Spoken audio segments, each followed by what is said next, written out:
and climbed trees. The family gathered for barbecues on summer nights with Cesar's aunts, uncles, and many cousins who lived nearby. But the boys had work to do too. Cesar's father taught them how to chop wood, work with the horses, weed the crops, and know when the watermelons were ripe. Labrado was strict, but patient, and as he shared important farming skills with his sons.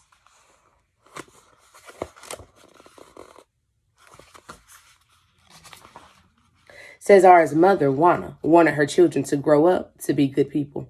She taught them to share with others without expecting anything in return. And even though many Mexican boys were raised to be tough, she did not believe in fighting or violence.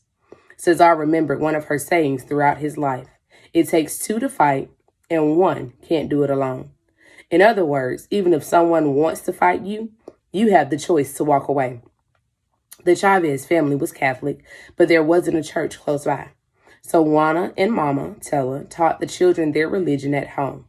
They gathered around their grandmother's bed at night to hear stories of the saints. The stories of these holy people who had lived very good lives made an impression on young Cesar. Beginning in 1929, many American banks and businesses went out of business. Millions of people lost their jobs and lived in poverty.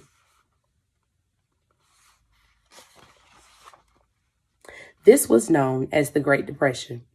During the Depression, it was very difficult to find work. The Chavez family didn't suffer as much as many others. However, their hard work on the ranch provided them with food, fruit and vegetable crops, fish from the canal, eggs and meat from the chickens, and milk and cheese from the cows. Juana, with her generous heart, even invited less fortunate people over for meals.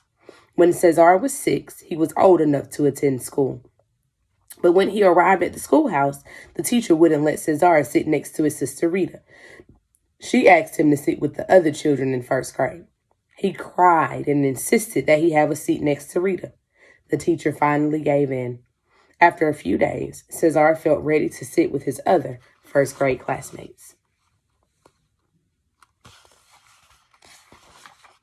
But Cesar never really liked school. He would have much rather been outside on the ranch where he wasn't forced to wear shoes. At school, he also discovered how unkind some white people acted toward Mexican Americans. Cesar's classmates made fun of his brown skin and called him dirty. They tried to start fights with him. Cesar always spoke Spanish at home with his family, but his teacher hit him on the knuckles with a ruler if she heard him speaking Spanish in the classroom. At the time, more than 1.5 million Mexicans lived in the United States. Many had come in the early 1900s looking for work, and there had been plenty of jobs. But during the Depression, jobs were scarce, and many white people blamed Mexicans. Some were deported or sent back to Mexico, even if they were American citizens. Those who stayed faced racism in their communities. Even though the Chavez family was luckier than many during the Depression, by 1933, the ranch itself was in trouble. Arizona suffered from a drought. It had not rained for a long time. The canal was dry and the earth in the fields was cracked. No crops would grow.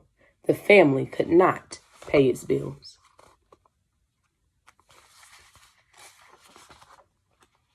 The United States and Mexico. The land that is now California, Nevada, Utah, and parts of Arizona, Colorado, New Mexico, and Wyoming was once owned by Mexico. In 1848, Mexico sold it to the United States for $15 million, and the Mexicans living there became American citizens. During the Mexican Revolution from 1910 to 1920, many more Mexicans fled to the United States hoping for a safer and better life. The United